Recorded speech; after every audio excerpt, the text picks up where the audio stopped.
Picture this. You're sitting in a cold, gray interrogation room. Fluorescent lights buzzing like angry bees. 3 detectives across the table, staring at you like you're a bug under glass. They've been at it for 5 hours. Your coffee is cold, your hands are shaking. The lead detective leans in. "We know you were at the warehouse. We have the footage. So I'll ask you one more time. Why did you do it?" You take a breath. You've rehearsed the lie 100 times in your head. "I didn't do it.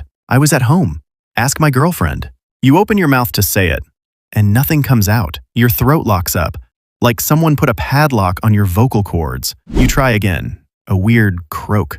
Then, without your permission, words force themselves out, raw, unfiltered, true. "I did it because I was bored." The detectives sit back. Nobody blinks, because in this world, that's how it works. You can't lie. Not even a little. Here's the science real quick. About 50 years ago, a tiny bundle of neurons evolved in the human brain. Scientists call it the Veritas Node. It sits right behind your forehead. And here's what it does. The moment you try to speak a lie, it shuts down your vocal cords, just stops them. You feel a little pop in your throat, like when you swallow wrong, and the lie dies before it leaves your mouth. The only way to speak is to tell the truth. Not your version, not a half-truth, the actual, verifiable, objective truth as your brain knows it. Think of it like a filter. Your brain thinks the lie. The filter says, nope. Your mouth stays shut. Your brain thinks the truth. The filter says, go ahead.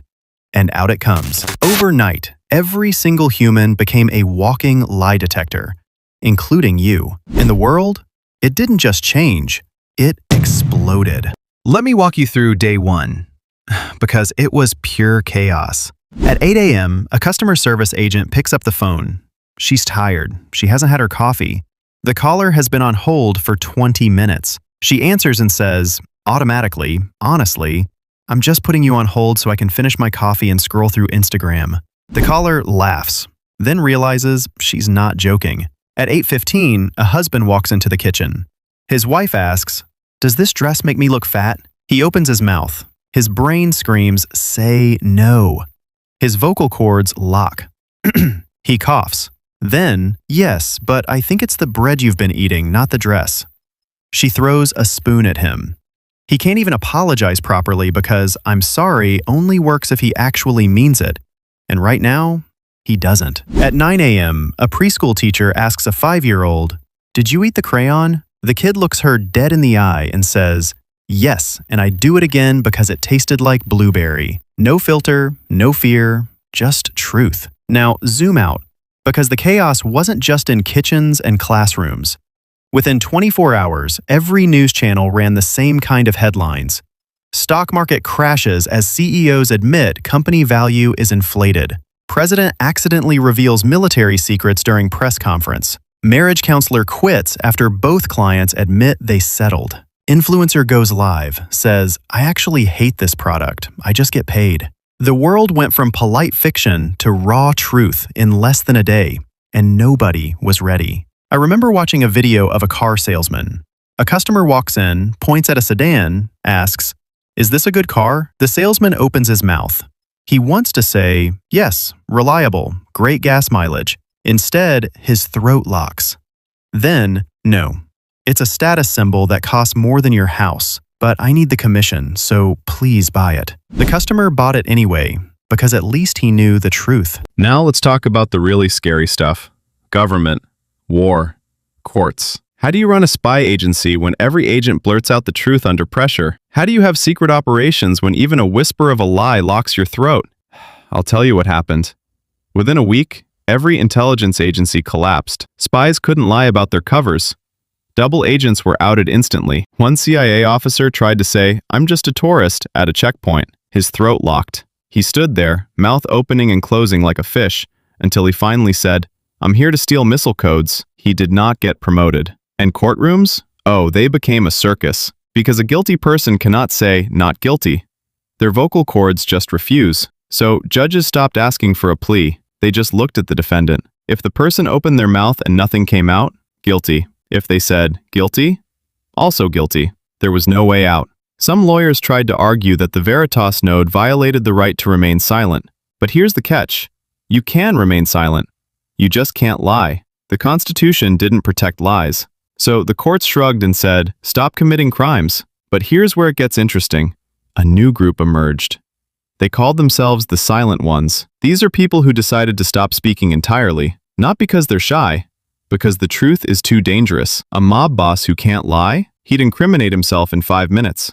A politician who can't spin the truth? She'd lose every election. So they chose silence. They communicate with notes, with text messages, with hand signals. They live in quiet communities. Some wear badges that say, I'm not rude, I'm just protecting myself. And here's the thing. Nobody knows if they're good or bad, because they never speak. That mystery? It's terrifying. You walk past a silent one on the street, and you have no idea if they're a saint or a killer. They're a blank page. It added a whole new layer of fear to the world. Not lies, silence. Okay, let's lighten up for a minute, because the advertising industry got absolutely wrecked. And honestly, it was hilarious. Billboards used to say things like, the most refreshing drink on earth. Now they say, it's sugar water with a hint of lime. You don't need it. Fast food signs. Our burgers are fine. Not great, but you're hungry and we're open. A luxury watch ad. This costs $15,000 because rich people need to feel special. It tells the same time as a $20 Casio. And the best one I saw? A dating app billboard. Most people here are looking for validation or a rebound, but we have free pizza on Fridays. People loved it because for the first time, ads weren't lying. You could trust them. Well, trust them as much as you trust a company that admits its pizza is free because it's leftovers. Then the tech bros stepped in. Because of course they did. Within months, a whole new industry appeared. Honesty tech. One startup created an app called Filter. It was a little earpiece that listened to everything you were about to say, and if it detected a lie, it played a loud beep. So you'd be mid-sentence, hear beep, and know you had to rephrase. It was like autocorrect for morality. Another company built silence rooms. These were soundproof booths where you could go to scream, cry, or say things you didn't mean without anyone hearing. Because even though you couldn't lie, you could still think lies. And sometimes you just needed to get them out. And the most successful product? The Honesty Journal, a voice-locked app that let you record your thoughts, but it would only save them if they were true. People used it like therapy. You'd speak into it, and the app would say, "That's false.